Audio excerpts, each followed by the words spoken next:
Welcome everyone. Good morning, good afternoon, good evening once again as per your respective time zone.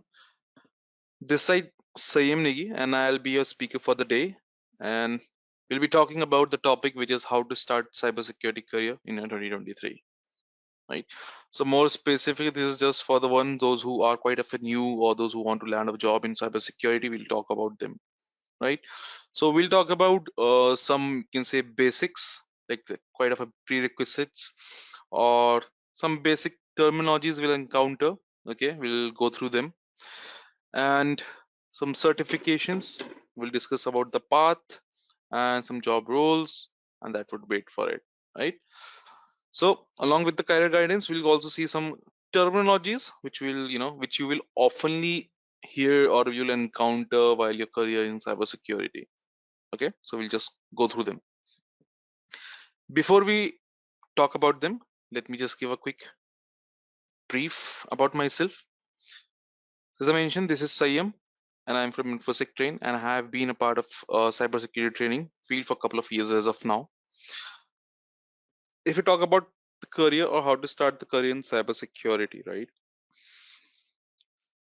As I mentioned, there are always some prerequisite if you're going to start your career in cybersecurity, right? Yeah, so we can simply say the same thing which you guys have told me. Collectively, we can say that in cybersecurity, we are doing what we are defending against the cyber threats to our systems connected to the internet, including hardware, software, and data. Right.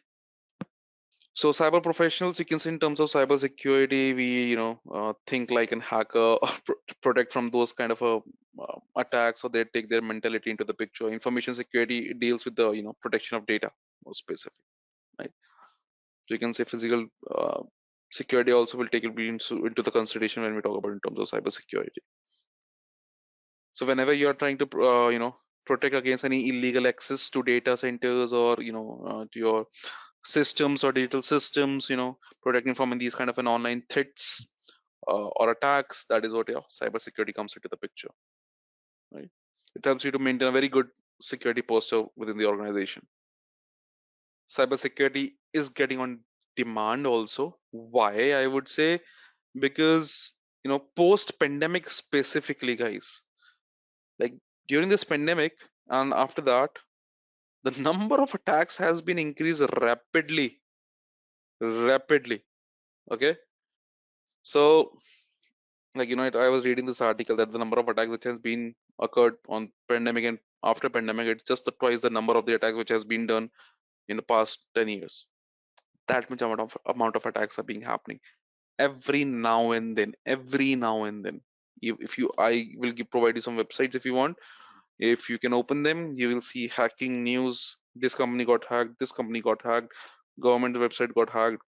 Every day this is there, everyday story, new developments, new attacks, every that bit is happening now and then, right? So we live in that world, so that's why security is also an important factor. What do you think is the most of a secure way for your work? Will it be for employees to work from home, or will it be for your employees to work from organization, like come to the company into the building and then perform or do work from organization, right? Work from home reason being, it's very vulnerable for the attackers. For me, it's more easy to target Rahul while he's on home, right? Because he's not close to the organization security. Physical security is not much there as compared to organization security. Network security as compared to organization security is also not there, because you're connected with your home router. On organization, you'll be connecting with the organization router. That router is also having a security. Connecting to that Wi-Fi also is having a security, right? And for me, targeting you will be much more easier to follow you, to send you and scam you in these ways is much more easier when you're working from home. Okay, trying to crack a router, attacking a router can be also much more simpler as compared to the organization one. So since post pandemic everything is shifted towards home, you can say our access controls, we call it access based, authorizations and access has been changed, policies has been revised, the guidelines has been revised. So some loopholes has been uh, loopholes were made, right? So attackers took the advantage of that, and we can see in pandemic also attackers were quite feeling bored, I guess. That's why they started doing the hacking a lot as well, right? So if I talk about the stats or statistics in terms of data breach for from 2020 to 2022, right? 2020 to 2022. So just during the third quarter of 2022, just the third quarter of 2022, approximately 15 million data records were exposed worldwide through the data breaches, right? Not just that, not just that. Uh, if I talk about, you know, 2020, in 2020, highest number of exposed data records was there, which was on fourth quarter of 2020. It was nearly 125 million data sets, 125 million, and that's too much, right? And every data has a value, right? Every data has a price as well. And not only just that, if there is any data breach, no, if there is any attack on the organization, guys, it is gonna impact the organization brutally.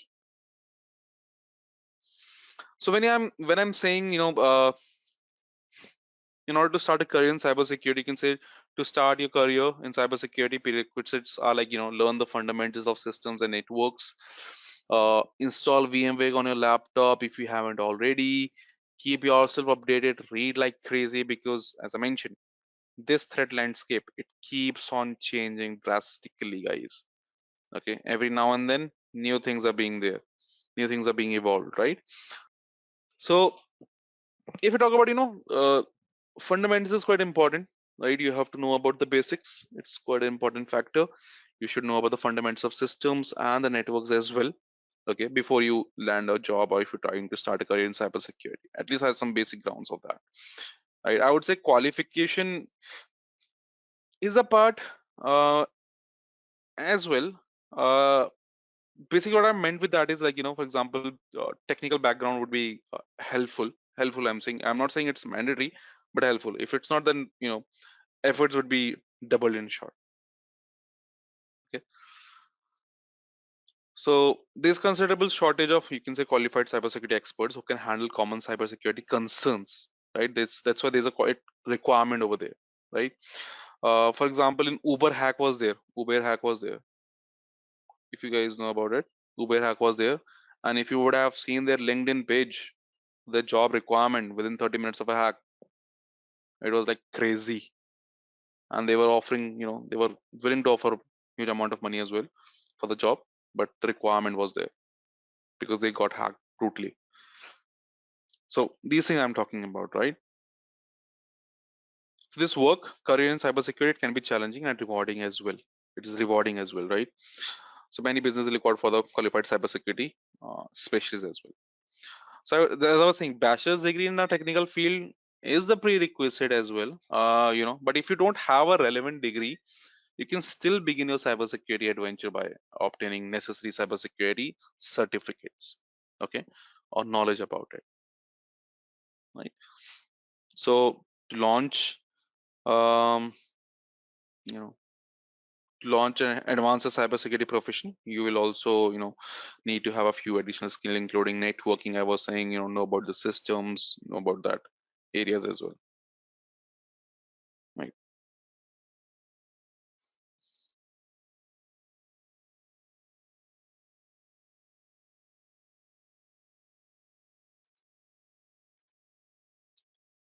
So, job opportunities in cybersecurity range from, entry level to executive management and everything in between. So, there are, numerous cybersecurity career paths available. So, it is best to begin at the entry level and work your way up with the relevant experience and the certifications. Understand the essential skills which are required to advance a career in cybersecurity before, looking at the various job roles in the entire cybersecurity career path. So these are a couple of requirements, I would say. Know about the network systems, get with the basic understanding of the terminologies in terms of security, utilize the training resources which are available on the internet. It's free out there. Many things are free out there. Even if you go to our YouTube page, you will get a lot of, you will encounter a lot of terminologies over there. Some mini clips. Keep yourself updated. As I mentioned, read like crazy. Install VMware on your laptop if you haven't, right? Then if you talk about some basics, as I was saying, network basics are there. It refers to interconnected devices that can exchange data with each other, right? That's your network only, right? So it refers to interconnected devices that can exchange data with each other. So we have DNS, DHCP, IP, subnetting, OSI, TCP, IP. I've written a couple of them. Many more are there though, but just written, these couple of things. So everything is connected to the internet. So for every device which is connected to the internet, an IP is assigned to it. And we can see, like, if I talk about one person, guys, let's take an example for me only.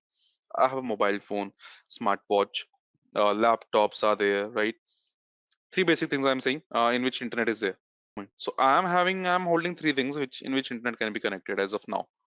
So similarly, I have, if let's suppose 4 to 5 people are there in a family, everyone will be having the same thing. So you can see at least 15 devices are right there in front of you. Similarly, many people are there. I'm not counting the household things as of now, just three basic things. So that's how, since many utilizations are there, so we are needing IPv6 for the same. So we'll talk about it IP later. So DNS is just that. Okay. Then we have DHCP. We call it Dynamic Host Configuration Protocol. Dynamic Host Configuration Protocol. It's basically assigns you an IP. Okay. So because IP, without IP, as I mentioned, you won't be able to access the internet, right? So it's a network management protocol which is used to dynamically assign an internet protocol uh, address to any device, a node on a network, so they can communicate using IP. DHCP is based on a client server model and based on discovery of a request and acknowledgement base. Okay, it is saying that, guys, my device is there. When we are connecting with the router, no, so there's a DHCP server you can see in the router. Now what is happening? 4-step process. From my device, I discovered a DHCP server in a router. There's a DHCP server. So I discovered a DHCP server. I will be now, you know, I discovered DHCP server. Now DHCP server will be replying back to me in terms of offer. DHCP server will be replying back to me in terms of offer, right? To my mobile phone, you can, for example. So offer would be like, okay, I have this IP. If you want it, you can have it. Now I will request the DHCP server that yes, I want this IP. Please give it to me. Please assign it to me. And then DHCP server will be acknowledging your request and will assign you the IP so that you can serve the internet or you can transfer your data. Make sense? So you discover the DHCP server first. Okay. Then DHCP server offer from my IP pool. You can say that I have this IP. You can have it. Then you send the request that okay, kindly assign me this IP, and DHCP server accept your request. It acknowledges it. So basically, we also call it, in other words, it's a DORA process. DORA. D for discover, O for offer, R for request, and A for acknowledgement. Acknowledge. Now IP, when we are talking about, let's get to the IP. IP stands for Internet Protocol. Basically, guys, this is your also known as a logical address. Another name I'm giving you, logical address. IP, consider IP like a something like a postal address, you can say, right? Postal address. It's like if I'm writing a letter to you. So in that letter, if I'm mentioning the city, the street, you can say that even the street, more of a like closer to the street. If I'm writing that, that's like an IP address. All right. That's kind of a postal address which I'm writing on the envelope. Consider it like your IP address, like your logical address. Okay. There's one more which is known as a MAC, just for your reference. There's also something known as a MAC, mandate access control. That is a physical address. So physical address considered like I'm mentioning flat number or room number over there. That's more like you're telling okay the exact place that whereby that particular thing is. So that's a MAC address. Every system has a MAC address. Okay, every device has a MAC address. We call it physical address. Okay, so that's your IP. Logical address, or you can say postal address in short, in order to consider it in that way. So it is used in order to send and direct the data across a network. Computer needs to be able to identify destinations and the origins. This identification is an IP or IP address. Two types of them are there, public and private. Private is for internal based, so that whenever you're connected with the router, whoever is connected with the router in home, so they are assigned with a private IP. Okay, public is out there for the other world. So your private IP is never shared. So for example, if you have a router like this, okay, this is your inside home internal part we are talking about. If you're connected over here, this is you as an user. This is your private IP. So for outer world, this IP is not visible. For outer world, there is another one which is public IP. Okay, this is outer world, you can say. So there's a public IP. So if you write on Google, what is my IP, you will get the public IP. And if you open your command prompt and you write if IP config over there, then you will get the private IP. Similarly, in IP, we do have subnetting. Subnetting is nothing. It's just a process of breaking the large network into small networks known as your subnets. It allows creating multiple network for a single address book. Nothing apart from that. Okay, so what we do have done, see, this was considered the entire one range previously. Then we have the subnetting concept, in which this entire range is divided into multiple parts. So like this will be part of 20.0.1.0. So it will be starting like whatever the systems are being connected over here now, they'll be assigned with the IPs like 20.0.1.1. It will be having 20.0.1.2. Then again another system will be having 20.0.1.3 and so on till 255. That's the max limit. And if we talk about this one, it will be having dot 3.0, right? So it will be going like 20.0.3.1, this 3.2, and the other system will be 3.3 and so on. Okay, that's how your subnetting is, dividing the entire range into multiple parts. That's a subnetting. OSI stands for Open Systems Interconnection Model. Open System Interconnection Model.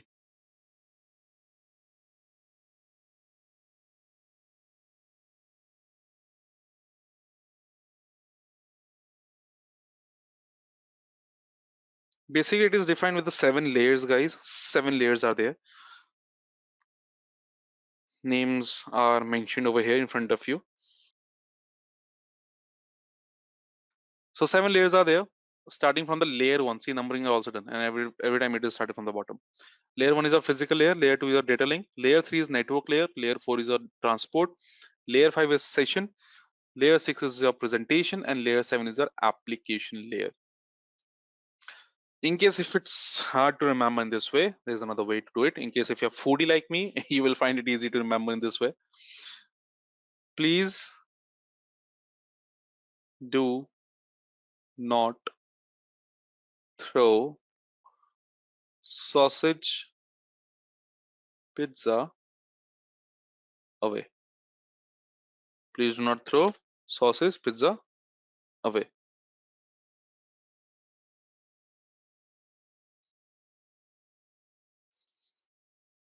Okay, so P for or please for physical, do for data link layer, not for network, throw for transport, sausage for session layer, pizza for presentation layer, away for application layer.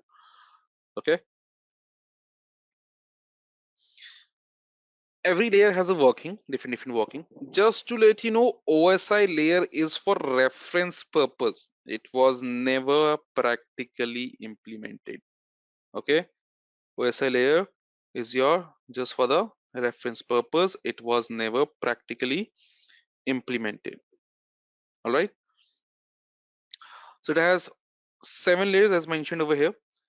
If I start from the top, application layer, human computer interaction layer, where application can access the network services.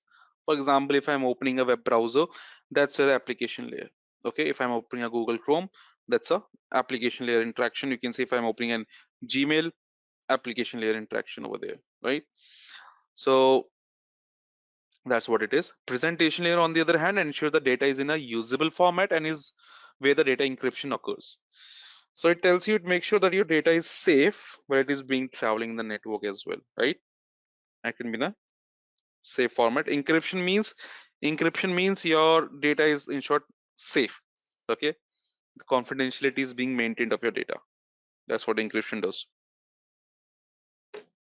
Then session layer maintains connection and is responsible for controlling ports in session. It helps you to maintain the connection, right? Like if my system, if I'm trying to send any data to you, that session layer is there in order to maintain that particular session, right? It helps to make sure that our data is transferred smoothly. In case if there is a problem, it will help you to start the session back from that particular place. Transport, it transmit data through using transmission protocols like TCP and UDP. TCP, it's like trusted one. UDP is untrusted, you can say. TCP is for your, you can say, acknowledgement is always there. Like if I'm sending any data to you, there'll be an acknowledgement from your end. It's just like that. UDP connection would be considered like a TV. You're watching television. So let's suppose there's a movie. Okay. Uh, let's suppose there's a power cut off in your area. Now after 30 minutes, power is back in your area. But will your movie start from 30 minutes back only? Or will it be passing those 30 minutes? What will happen? That's a UDP for you. If it was TCP, it would have started from this point. So that's how your UDP and TCP is different. Okay. For UDP, it doesn't matter if you're watching it or not, if your data is being reaching to you or not, doesn't matter. But in TCP, it makes sure the data is being reached to the other person. All right. Network layer is there. Network layer decide which physical path the data will take. Okay. Defines the format of data on the network, and physical layer transmit the raw bit stream over the physical medium. Basically, in simple language, guys, if I have to tell you the entire thing, let's consider things in a very simple way. I have taken a blank page for the same. Nothing, I won't take much time. Just going in a very simple, language just to make it understand to you guys. Let's suppose we have application layer over here. Um, Presentation, session, transport, network.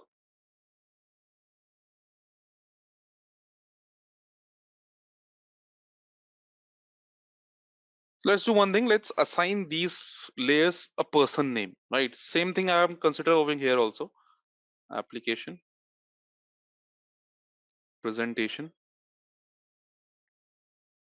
session. I'm writing in short form now. Transport, network, data link, and physical. Okay, we are doing what? We are assigning a name for each and every layer, like as in person's perspective, we are assigning person's name over here. So if I write A, let's suppose it's Ashish, for example.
So what my point is, take these two things as a organization. So let's suppose this is organization one, this is organization two, and let's suppose the owner of this organization is Ashish.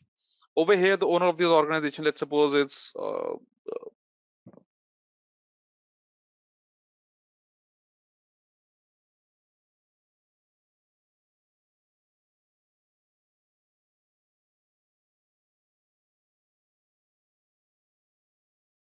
Jared. I'm just taking a name, and we're considering that this person is French.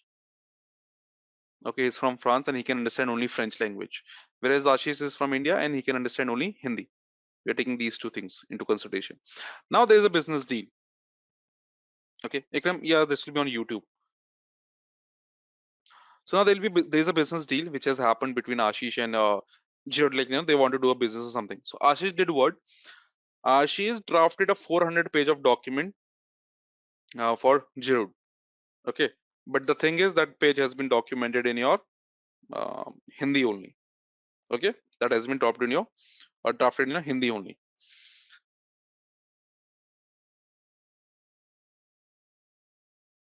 400 pages. Now, when it gives, Ashish gave it to the Priyanka, and now Priyanka will be doing what? She knows that, okay, the other person does not know Hindi, so she'll try to find out a you know mean medium, and she'll do what? She'll convert those 400 pages of document from Hindi to, let's suppose, English. Session Sachiv over here will make sure that, okay, that particular pages will be received by Jirut or by another organization on the office hours itself, right? Properly on the proper time. Tom over here will do what? Tom will divide those 400 pages of document into four parts. So it's also known as a data segmentation, just to let you know, in transport layer. So 100 pages each. Now, one by one thing will be passed. So for example, now Tom will be passing this 100 page of document. First thing, this 400 are divided into four parts. So now Tom will give this first thing to Nandu. Nandu will simply do what? Nandu will put it onto an envelope and write the postal address. Okay, the postal address over here. That's like your IP. Then Nandu gives this envelope to Darshan. Darshan will do what? Darshan will put up a stamp over here or a seal, something which makes sure that, okay, this is from Darshan only. So for example, if you have watched any previous movie, Kingdom movies, they melt the wax and then they put a stamp of their kingdom over there, right? To make sure that this is from this kingdom or from this king, isn't it? So that's what your this data link layer is. You are putting up a stamp. It's like a MAC address is being attached. Okay. Then that should pass it to Priyansha. Priyansha will take any medium like scooty, bike, car, plane, train, whatsoever it is, and pass it to the another organization. And now once it is passed to another organization, the person on this layer will pass it to this person who is sitting on data link layer. This person will do what? He will just cross check this particular, or you can say stamp or seal. He'll make sure that, okay, this is from organization one for organization two. Then he will remove this stamp. Okay, he'll just remove it. The network layer, he will pass on to the person on sitting on this layer. This person will make sure, will cross check this postal address and will check his address written on that, and he will confirm that, okay, this is meant for us and this is from organization one only. Then pass it to the transport layer person. This person will be waiting for all those four parts and then combine all those four into one, which is of 400 pages of document, and pass it to session will make sure that they have received. They'll just confirm it to the organization one, pass it to the presentation person. He or she will convert the translate from English to French, and then it will be finally passed to the JRoot, and the JRoot will be able to read those 400 pages of document. This is in a most simplest form working of your OSI model. Okay, so if I'm using an application, if I'm trying to send any message which is hi, how are you, in presentation layer it will be encrypted. Okay, it will be encrypted. In simplest form, I'm writing encryption over here.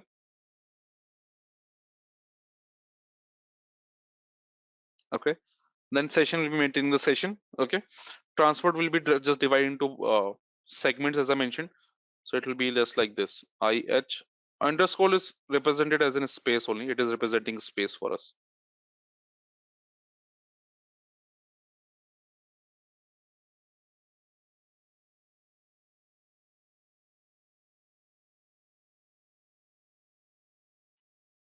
Okay, these things. And now one by one will be sent. For example, this will be sent. This will in network layer. What will happen? Headers will be attached, guys. The source IP, as in from my system's IP address, header you can say, and destination IP header. The second another system's IP header will be attached. Then it goes to data link layer, and that source MAC and destination MAC address will be attached. And it goes to physical by its, you can say mediums. It will be going through um, analog digital signals base. It will be going to the another, you can say, side or receiver side. And receiver side, it will be passing on from physical to data link layer. Right, in data link layer, they will be just cross checking the source MAC address and destination MAC address. If they are correct, it will just shed off these two headers, pass it to network layer, cross check the source IP and the destination IP. If they are correct, shed off those two headers as well. In transport layer, it will be waiting for all these others as well. Then combine it in this form. Session will be maintaining the session, confirming that they have received it. Presentation will be doing what? It will decrypt it now. So it will decrypt it back to the normal one. And then this plain text will be read in the application layer with the from the receiver. This is what? This is your OSI model. Okay. So in this time span, this is how all we can get with this. But this is very simple and yet to the point details in terms of OSI model. TCP/IP on the other hand, guys, is your which is practically implemented. It was never onto the papers. So in case if someone asks you how many layers are there in TCP/IP layer, I have written 4. You can say 5 as well. It's nothing. It's nothing but things are pretty much same. You can see in application layer the OSI models. So OSI models application layer, like in this TCP/IP, OSI is top 3 layer, like 7, 6, and 5th layer will be included. As in, it's application layer plus session and plus your presentation. Okay, these three are included into this. Transport has transport layer. Internet layer is also your network layer, and network interface is your data link plus your physical layer. So OSI was on papers only. TCP was not a paper, but it was practically implemented. There was a war scene, and just to protect their network from the interceptors or from the enemy. So application layer, it provides the interface between users and network to access network resources, segmentation process to process communication, error-free delivery, internet moving packets from source to destination. C provides routing and internet working job if IP address only. Network interface layer controls the hardware and media that constitute the network region. This is what is your TCP IP model. Some essential terminologies into this cybersecurity. Vulnerability is what? It's a weakness or a flaw in your system, in your network. Okay. So existence of a weakness, design or implementation error that can be led to an unexpected event compromising the security of the system. Exploit, on the other hand, it's a breach when we take an advantage of a vulnerability. That is what is known as exploit. Okay, an exploit. We have taken advantage of the vulnerability. So breach of IT system security through vulnerabilities. Payload is there. Payload is a part of an exploit code that performs the intended malicious actions, such as destroying, creating backdoors, and hijacking computer. Payload, in simpler words, it's something which helps you to perform an exploit. It is something which helps you to perform an exploit. So any code you are writing, which will perform the exploitation, which will take an advantage of a weakness or a vulnerability, is your payload. Zero day attack. Zero day attack means that exploit computer application vulnerabilities before the software developer releases a patch for the vulnerability. It means even before a developer knows about the vulnerability, it has been exploited. As in, you don't know there is a vulnerability, but someone found it out and exploited it, and for that vulnerability there is no patch. So you create a patch later once it has been exploited. That's a zero-day attack. Daisy chaining, it involves gaining access to one network or another computer and the using the same information to gain access to multiple networks and computer that contain desirable information. It's like chain of compromise system, you can say. So if I got access to one system, from that I'll try to get into the another system of the organization, you can say in the same network, and from this to this and so on. That chaining. Bot is a software application that can be controlled remotely to execute or automate the predefined task. Uh, Bot is just like a robot, you can say, which can be commanded and controlled. Which can be commanded and controlled. We call it CNC. You will always encounter this word. CNC, command and control. So just like you can command and control a bot, right? A robot. Similarly, there is a bot. So bot will be what? If I hacked your system, okay, if I got the control of a system, and now I will make your system do whatever I want it to do. Like whatever I want to do. I'll be performing further attacks. That's your bot. Certification to start with, just to give you a, since we are start talking about starting the career in cybersecurity. Journal certification to begin with, guys, is your A plus and Network plus. So A plus is quite more basic than Network plus. I would say it's like giving an idea about the systems also, what is operating system, how your system starts, about the cables a bit, how system boots up, about hard disk, all those informations are there. Network plus will be giving you, it's from CompTIA only. Vendor is a CompTIA.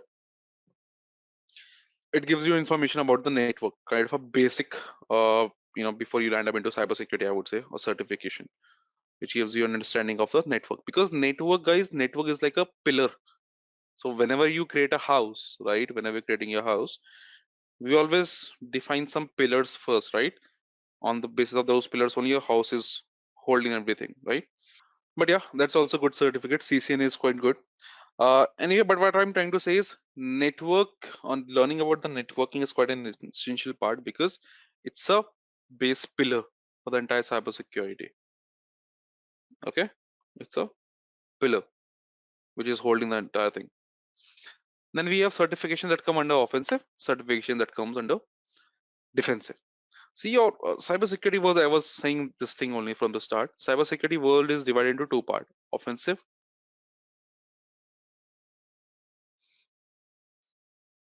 defensive. Separating out the management part. Okay, so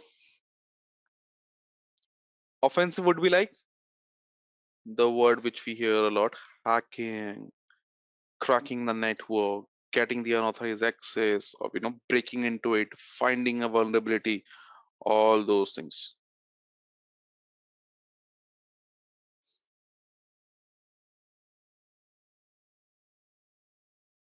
Okay, that's the offensive side where we're trying to get into the network, crack it, or get unauthorized access, as I was saying. So that will be hacking part is your offensive side. Whereas if we talk about the defensive, it's like protecting ourselves from a hack. Okay, so from an incident to take place, it's like incident only. Like if an attacker breaches uh you know into your network, it will be like incident. Okay, that will be an incident when malicious thing happens. So CC is in from ISC square. Okay, I guess right now it's free of cost, so I would suggest you can also register for this certificate CC from ISC Square.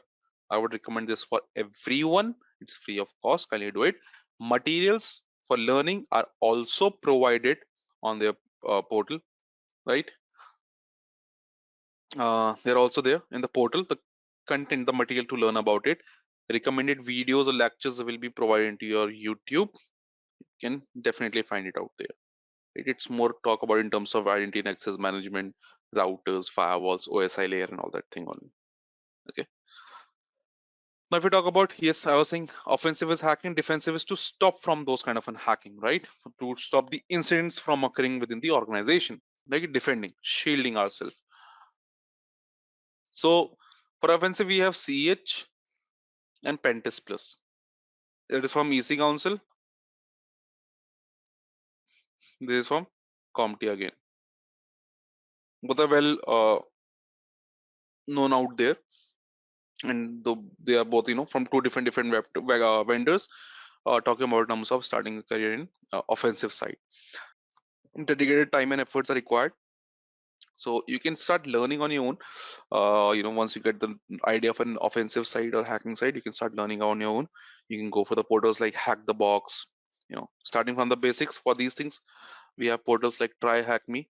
You can definitely go with that for starters, I would say, an offensive side. Now, if I talk about defensive, the shielders, the protectors, and those we have certification. This is what I have written in terms of flow. I thought to give you a flow only. Security Plus is from the stepping stone, a good one. Like, from offensive we have CH, so similarly in defensive we have Security Plus. Covers mostly theoretical, I would say, but covers multiple domains which you encounter in the organization. Okay, like incident handling, threat intelligence, talking about the SIM solutions, cloud, firewalls, IDS, IPS, different type of attacks, web application, secure coding, all those things. A stepping stone, I would say. Then CND is there, network defense. CSA is there for certified SOC analyst. ECI is there is incident handling, and CTI is there for threat intelligence. Okay, these are there in terms of the flow I have written. So you can go with the CS Security Plus, then CND, CSA, ECH, and CTIA. Okay, that is how the certification goes. For Azure is there certification we talk about. We have Azure Fundamentals. AZ900 is of Azure Fundamentals, starting from the fundamentals. Then we have Microsoft Security Compliance and Identity Fundamental, which is SC900. Then we have Azure Security Engineer, which is AZ500. This is from the Azure side, basically. Okay. Then if you talk about from AWS side, in AWS we have AWS Certified Cloud Practitioner. We have AWS Certified Solution Architect. For the starters, I'm talking about just right now. Okay, for the cloud part. So, Certified Cloud Practitioner is there. It's a foundational level step, you can say, that prepares user for a higher level associate certification and professional level certification. Okay, that gives you a core knowledge of AWS cloud at a broad level. Then we have this certified solutions architect as well. Okay, so this will prepare you to, you can say, identify cost control measures and estimate the AWS cost. It helps you design data flow to and from AWS, select the most appropriate AWS services based on the security data requirements. Helps you to in terms of designing an application of data security, right? Design and deploy highly available, secure, scalable, and AWS system. So this give you that of a area of knowledge. But if we talk about you know so we do have cloud digital leader, cloud engineer, cloud architect as well for this, right? Cloud digital leader is a foundational based certificate. It will be validating, you can see, a broad knowledge of cloud concepts and the products, right? Services and tools, their benefits, their features, or use cases of cloud Google or Google Cloud. Then we have another level of it, then associate certification, foundational digital leader. For everyone, AZ900, AWS certified cloud practitioner, these are foundational. Then we go over the associate one. So we do have like a cloud engineer for that. So it assesses the fundamental skills to deploy and maintain the cloud projects, right? So then we have a professional certificate, which is a cloud architect. It assesses the key technical job functions and the advanced high skills in design, implementation, and management of Google Cloud products for us. Okay, give you a pretty good experience and knowledge into that. So many are there: cloud architect, database engineer, cloud developer, cloud DevOps engineer, that can be taken into this part. But for starting the career with, I would recommend for Microsoft Azure would be AZ900. AWS would be for Amazon AWS would be AWS Certified Cloud Practitioner, and for Google Cloud would be Cloud Digital Leader. Just to go with the foundational skills, right? Now, in terms of job profiles, we can see entry level. I would say 0 to 3 also.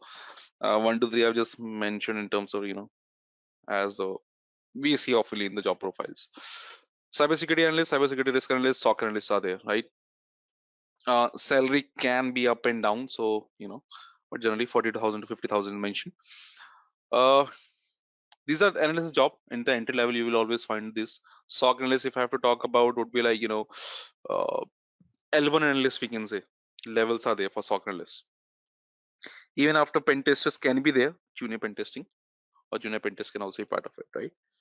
Different organization they have, just to let you know, different organization guys, they have different names for the profiles. Okay, so you just have to give out the names, or you have to read about the profiles or their descriptions, because different organizations they tend to play around with the names, and different names have different meanings depending on organization to organization. That's what I'm trying to say. Mid level would be like network security analyst, security forensics, right? They require a good amount of experience, 3 to 5 at least, for digital forensic base. And SOC analyst would be like L2 and L3, profiling from there, right? Then, you know, a bit more experienced, we can say. Although 6 to 8 have written penetration tester, because that can be part of it. Obviously, high level of certificate will be required. Uh, Threat hunter, senior cybersecurity risk analyst can be there. Threat hunter can be there, and they can sell. They can be pretty much awesome over here. Security leader, if we talk about, these are your, you can say, know those who will be managing the entire security in the organization. So we have CIO, information officer, CISO, chief information security officer, and chief cybersecurity strategist as well. So in case if you know the hierarchy of your organization, you will also see these terms like CISO, CIO, and all that part, right? So they are responsible in order to maintain the you know security within the organization. Okay, so defining the strategies, policies, cutting the budget, setting up the roadmap, helping out to success with the audit, getting regulated with the compliance. All of these are part of your security leader, right? So having like 8 plus years, like they will be requiring experiences like in governance, risk, compliance, right, strategy development, vendor management, right? These kind of a things will be required as their experience beforehand. Okay, so these are a couple of job profiles which I wanted to represent in front of you.